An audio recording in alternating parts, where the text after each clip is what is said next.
Tom Brady now wears a glove. He never used to wear a glove. Number 2, TB12 works. Tom Brady used to be Tony Siragusa, obviously. Number 3, video games still don't know how to put fans in the stands. Take a look at the fake fans in both stands, and this is a 20-year difference. And number 4, no wonder Tom Brady did not start at Michigan. He literally has chicken nuggets for hands. Can't throw with chicken nuggets. Those are my takeaways. It's been a long 20 years for Tom Brady, but we love having you in the Super Bowl to talk about this year, so let's do it. There's not much else I can tell you that you don't already know about the GOAT. 43 years old, wants to play past 45. 10th Super Bowl, has his sights set on more. 100% locked in for Sunday, kicked his family out of town for 2 weeks so he can prep and prepare. So what could possibly be left on his to-do list? We'll let Tom tell you. As long as I'm playing, I want to improve and get better. And I think next year is going to be a lot better than this year. You know, I feel like I'll be in a much better place mentally. I'm going to train a lot better this year. Physically, next year I'll be in a better place. So I know as soon as this game ends, we're on the next season. So, you know, we'll get ready for this season and then start thinking about next year. Dude's literally a machine. I like it. Come on. Brandon, could Brady actually be on the verge of back-to-back Super Bowl wins after saying next year he's going to be a lot better mentally? And here's the biggest part, physically. He's going to get back to training again.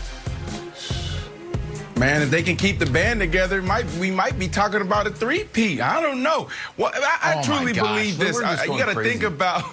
I'm doing a little too much right there. Definitely not a three-peat, but 100% they can go back to back. Everything he talked about was talking about preparation. How do you train? Coming together. They did something phenomenal. This is extremely hard for a quarterback to come in to a new situation with new guys and find themselves in the Super Bowl. So I truly believe it. And it starts with the mentality. He talked about it earlier on this week.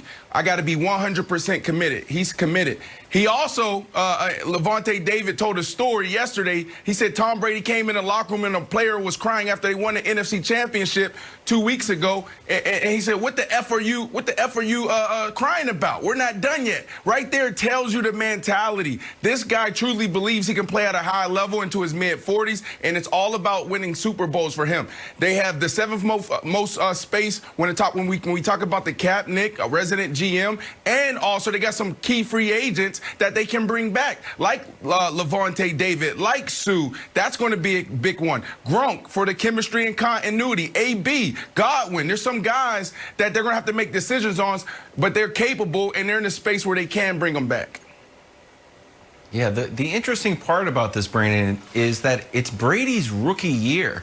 Like, he was on record a little while ago saying, like, he still hasn't spent that much time with guys because of all the COVID protocols.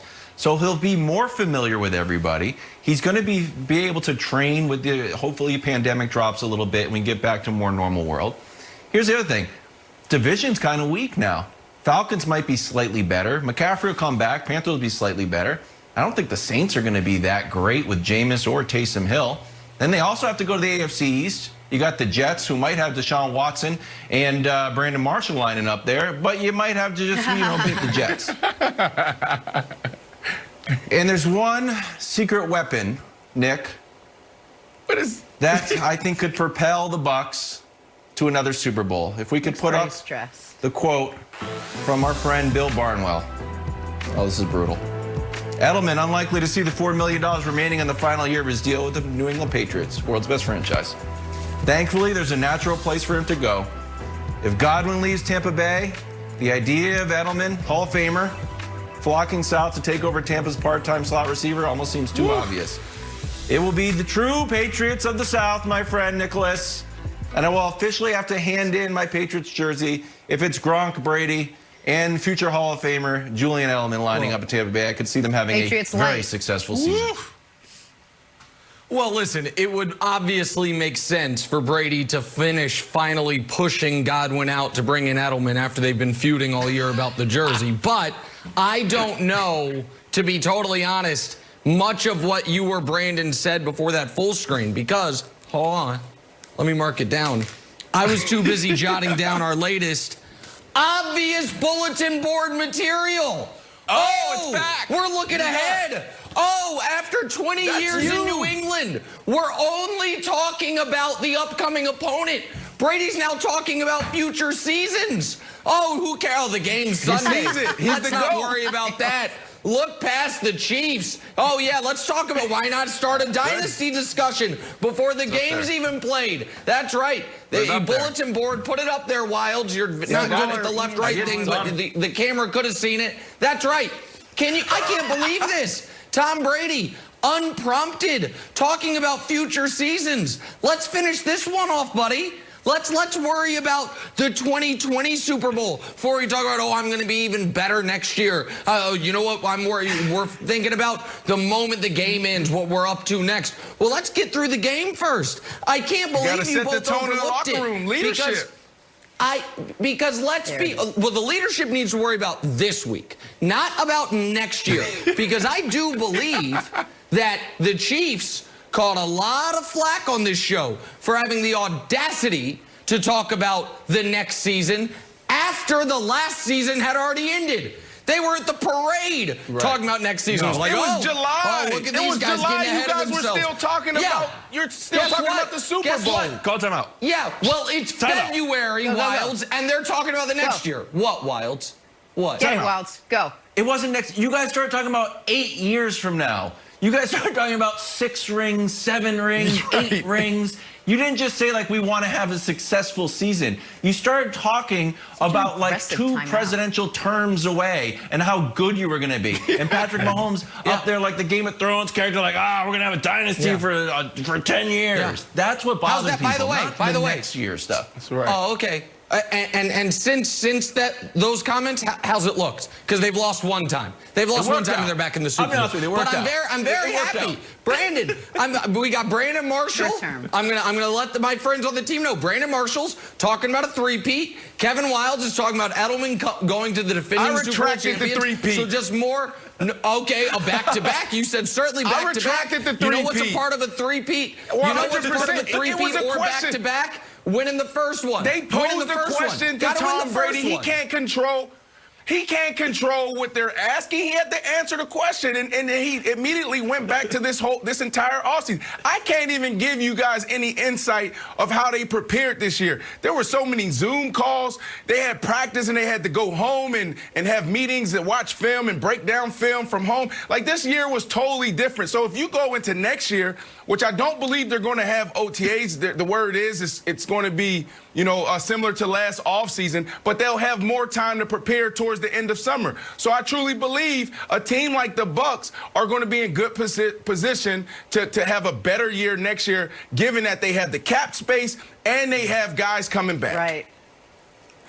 Plus, if Brady didn't prepare for next season, he'd have an identity crisis. Even when he stops playing, it's all he does is prepare for next year. Time for Knicks NBA medals. Now we'll take a little turn. Joel Embiid, 34-11 as the Sixers won their 4th straight. But some tough competition last night. As Embiid just missed a medal, Nick, who didn't? Who earned your coveted medals? Joel just missed out. Giannis just missed out. We're going to start with my large adult Slovenian son, Luka Doncic. 27, 8, and 14, but most importantly, a win after the Mavs had lost 6 in a row. They get back on the winning track. They have a softer schedule coming up. Hopefully they can get on a bit of a streak. Silver medalist.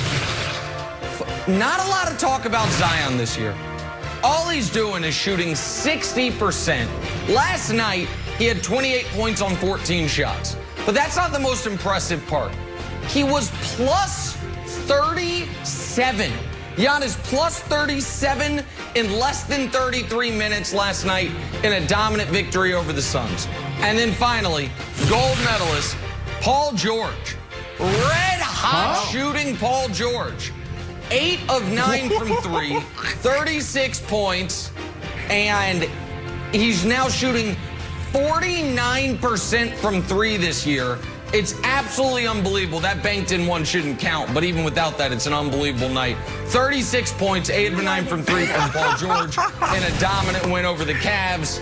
So there it is. There is your bronze, silver, and gold for last night, Brandon. Playoff P. The Clippers are done. Oh, Kawhi, he's not going to play. Nick, I know it was hard for you to put Paul George right there in the gold place. I know it was hard. because you talked so bad about them last year. You talk bad about them this year. There's no way this team is going to be able to turn around. They have no leadership. The guys don't want to play. You got Kawhi missing flights, and Kawhi got his own locker room. And what we say? We said, listen, sometimes you just need to huddle up and say, guys, this is how we're going to move forward. We're going to change the way we operate. They have everything they need to get the job done. And now your Lakers are sitting there right at top, but they're looking back like, man, these two dudes are having MVP years, and they could potentially take the title. Listen, nothing is scarier, Jenna, than Paul George on a February night against the Cavs. Look out, America. True that. Wilds, I love this play. Tell me about LaMelo, who just missed the cut.